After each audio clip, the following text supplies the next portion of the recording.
I have officially reached the point where I no longer know where my books are. The book that I would like to bring to you for day 12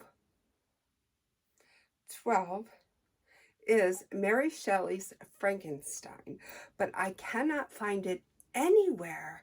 I have gone around this room 3 times, high and low, on hands and knees. I cannot find it anywhere. And all I know is I have an awesome copy of it. Where it is beyond me. So here's what we're going to do, guys. I pulled the book off the shelf. It is not Mary Shelley Frankenstein, but pretend it is. So today I would like to showcase to you the book Frankenstein by Mary Shelley.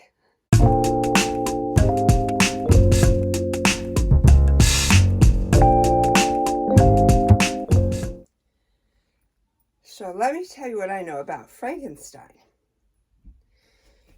I read Frankenstein this past September 2021.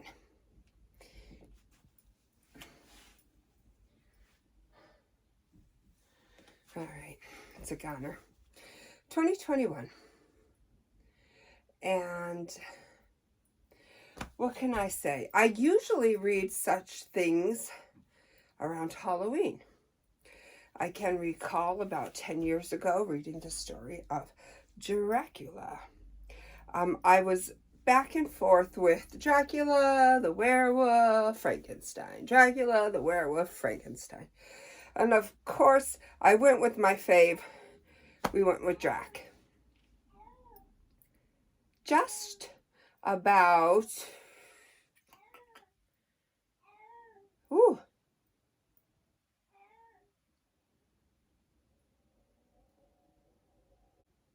All right.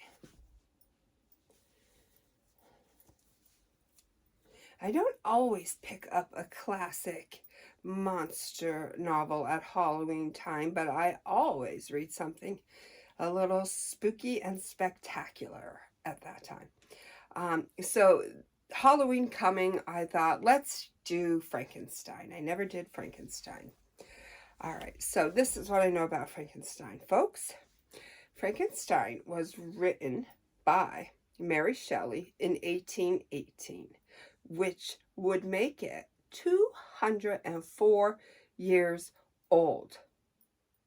Can you dig it? 204 years ago, Frankenstein was written. It was written on, I'm going to sound like Wally and Beaver Cleaver.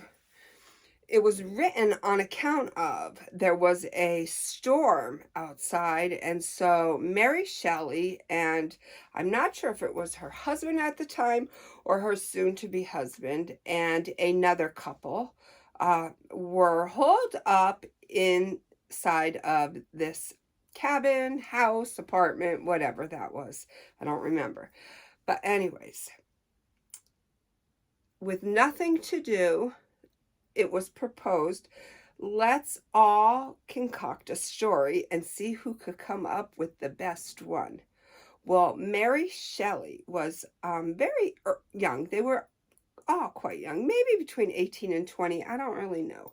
But anyways, Mary Shelley put pen to paper and she began to write about the nightmare that she had experienced, about a young doctor who's not officially a doctor, but in the book he is referred to as Dr. Frankenstein. So what he does is he almost becomes mad, and he goes to the cemeteries and slaughterhouses. So brings these creatures, these people back with him, half rotted. He begins to concoct a creature. In a final in a final gesture of completion, he brings Frankenstein to life. Now, Frankenstein is hideous.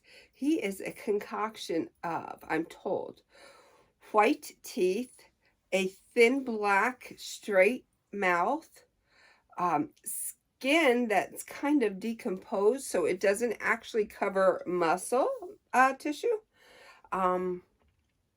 yellowish skin, long brownish black flowy hair, watery eyes.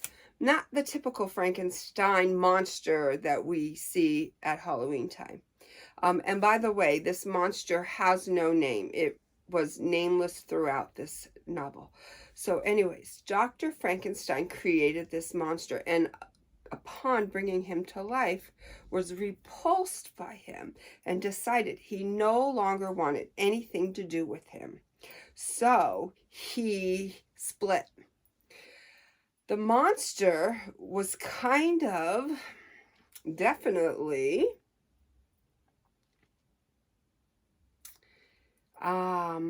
bewildered with everything that he had to learn. He had to learn heat sensation. He had to learn taste. He didn't know how to speak. He had to basically figure life out. Oddly enough, this creature was vegan. She created him to be a vegan. He was found, in the woods eating nuts and berries. Nuts and berries. Go figure. Perhaps this monster knew a little bit more than we did back in 1818. But I got you. I know what you're saying. So, anyways, back to the story. So, the monster was created. Dr. Frankenstein was repulsed. He split town. What happened is he found himself near a ship. And the ship goers, the ship passengers, could see an 8-foot tall person being led on bobsled. And then they seen this gentleman behind him, and I don't even know that I would call him a gentleman. Perhaps I would call him a curse word. Then they see this, starts with A and rhymes with pass. Man also bobsledding it. And the difference being this man was, completed. He was near death. He was spent. So they took him aboard and they tried to nurse him back to health. While doing so, he kind of told the story of how he came to be at this point. I created a monster. I didn't like what I saw in the monster. I abandoned him to kind of figure things out himself. So the monster's in the woods just trying to figure things out. He comes across a family and they are speaking. I don't want to tell you the entire novel.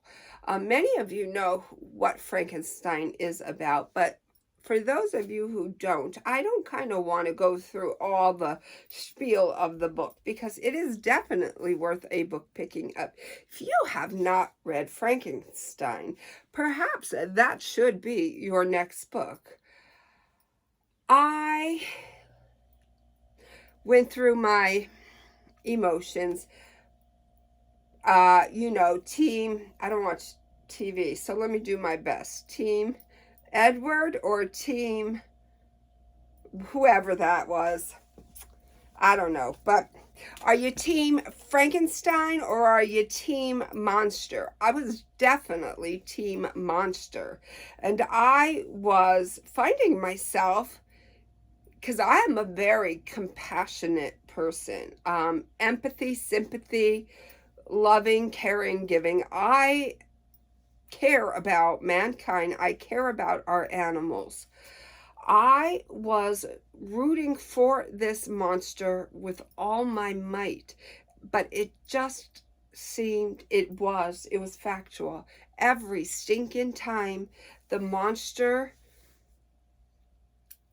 tried to get over his hardships, when you beat a person down to the ground and you beat a person down to the ground, it's hard to pick yourself up from that. It's hard to come up from that.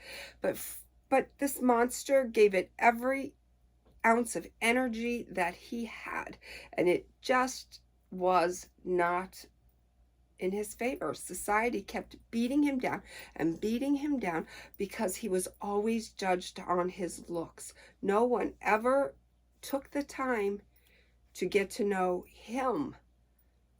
So it was kind of a cat and mouse. The monster set out to find his creator, because if no one will love him, maybe at least he could spend his days with the person who actually put him here. And it seemed like the harder he chased him, the further Dr. Frankenstein ran. So there were some vows being made. I vow to you, by the monster, I vow to you on your wedding day, I will kill you. I will kill you. So can you see the anger and the animosity and the hatred and the sorrow and the hurt just exploding off of this monster? He is just had it. He's had it. All I want to do is give love and be loved. So he proposes to his creator, create me a partner, a female who is just as hideous and lonesome as I am, and I will let you be. So I'm going to let the story there, friends. I'm going to put the ball down. Now your job is to pick that ball up. Pick that ball up and find out about this monster that Dr. Frankenstein started, put forth in the world, but abandoned. See, would you have done the same thing? Would you have viewed it differently? If you have read it, comment below. What did you think about Frankenstein? I will say that I was not, had it not been for me rooting for this monster, I probably would have enjoyed it if they would have cut him a break every now and again. But because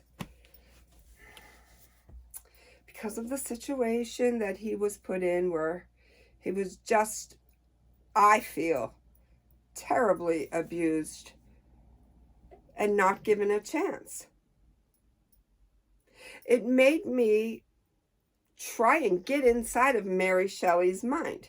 Now, I am not saying I could write a novel like Frankenstein, because, friends, I could never. My mind is just not that brilliant. But the compassionate side of me would say, let's cut him a break, or let's give it this type of ending, or let's bring some happiness somewhere, somehow.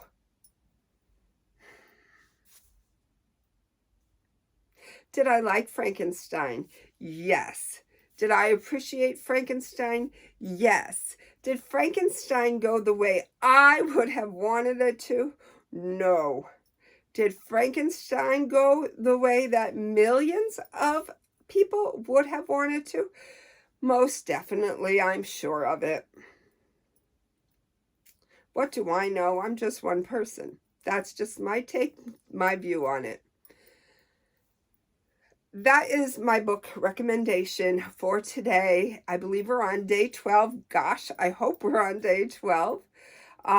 Mary Shelley's brilliant novel, Frankenstein.